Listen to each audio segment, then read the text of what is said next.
अस्सलाम वालेकुम my home chefs, this is Farah. Welcome back to my channel. Video शुरू करने से पहले अगर आप मेरे चैनल पर नए हैं तो मेरे चैनल को सब्सक्राइब करना, वीडियो को लाइक करना और फैमिली फ्रेंड के साथ मेरे चैनल को शेयर करना नहीं भूलिएगा और साथ ही साथ बेल आइकन को भी क्लिक करना ना भूलें। 1 कप चने की दाल, 1 कप पानी और साथ ही इसके अंदर बॉइल्ड गोश्त डाल देंगे।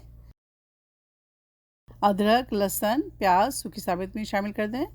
धनिया पाउडर, गरम मसाला पाउडर, क्यूमिन पाउडर, जायफल जावित्री पाउडर, ब्लैक पेपर पाउडर और हल्दी पाउडर।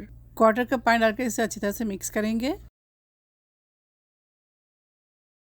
1 टीस्पून सॉल्ट ऐड करेंगे और उसको अच्छी तरह से मिक्स करेंगे।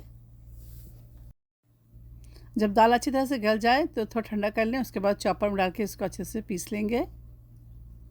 जब बारीक पीस जाए तो उसके ऊपर शामिल करेंगे गरम मसाला पाउडर 1 टीस्पून, सॉल्ट ऐड करेंगे 1 टीस्पून। अब हरे मसालों को फाइन चॉप कर लें। हरा धनिया, पुदीना, हरी मिर्च, प्याज और साथ ही बिल्कुल फाइन चॉप कीजिएगा अदरक। अब इसके ऊपर लेमन स्क्वीज करेंगे।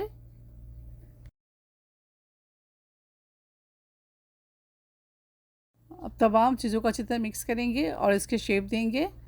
2 अदद अंडे ले लें, उसको अच्छी तरह से बीट करेंगे। साथ ही सॉल्ट ऐड कर दें 1/2 टीस्पून और ब्लैक पेपर शामिल कर दें, उसको अच्छी तरह से बीट करेंगे।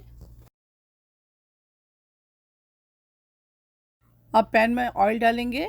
ऑयल गर्म होने के बाद कबाब लेंगे और कबाब को अंडे में डिप करेंगे। अब इसे फ्राई करेंगे। गोल्डन जब फ्राई हो जाए तो इसे हम निकाल लेंगे। ये देखिए, इससे तो गोल्डन हो जाए तो फिर इसे निकालेंगे और आप इसे ज़रूर ट्राई कीजिएगा। ओके, अल्लाह हाफिज़, अस्सलाम वालेकुम।